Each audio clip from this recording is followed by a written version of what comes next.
Exodus 16. On the 15th day of the second month after they had left Egypt, the whole company of Israel moved on from Elim to the wilderness of Sin, which is between Elim and Sinai. The whole company of Israel complained against Moses and Aaron there in the wilderness. The Israelites said, "Why didn't God let us die in comfort in Egypt, where we had lamb stew and all the bread we could eat? You've brought us out into the wilderness to starve us to death." The whole company of Israel. God said to Moses, "I'm going to rain bread down from the skies for you. The people will go out and gather each day's ration. I'm going to test them to see if they'll live according to my teaching or not. On the sixth day, when they prepare what they have gathered, it will turn out to be twice as much as their daily ration." Moses and Aaron told the people of Israel, "This evening you will know that it is God who brought you out of Egypt. And in the morning you will see the glory of God. Yes, he's listened to your complaints against him. You haven't been complaining against us, but against God." Moses said, "Since it will be God who gives you meat for your meal in the evening and your fill of bread in the morning, it's God who will have listened to your complaints against him.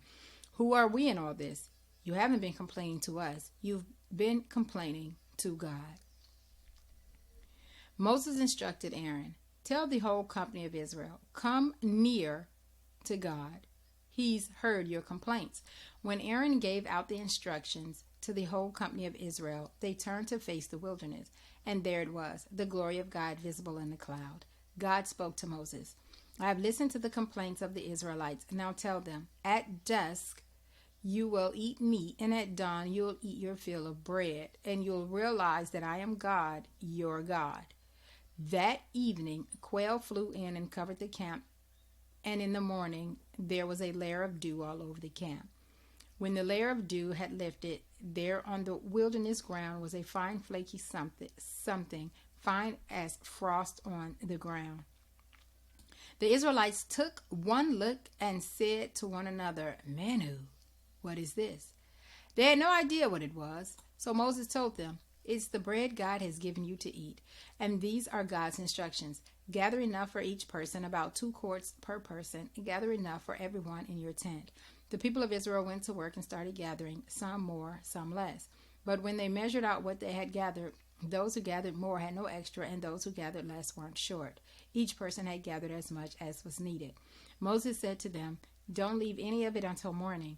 But they didn't listen to Moses. A few of the men kept back some of it until morning. It got wormy and smelled bad, and Moses lost his temper with them. They gathered it every morning, each person according to need. Then the sun heated it up and melted. On the 6th day, they gathered twice as much bread, about 4 quarts per person. Then the leaders of the company came to Moses and reported. Moses said, "This is what God was talking about. Tomorrow is a day of rest, a holy Sabbath to God. Whatever you plan to bake, bake today, and whatever you plan to boil, boil today. Then set aside the leftovers until morning." They set aside what was left until morning, as Moses had commanded. It didn't smell bad, and there were no worms in it. Moses said, "Now eat it. This is the day, a Sabbath for God. You won't find any of it on the ground today. Gather it every day for 6 days.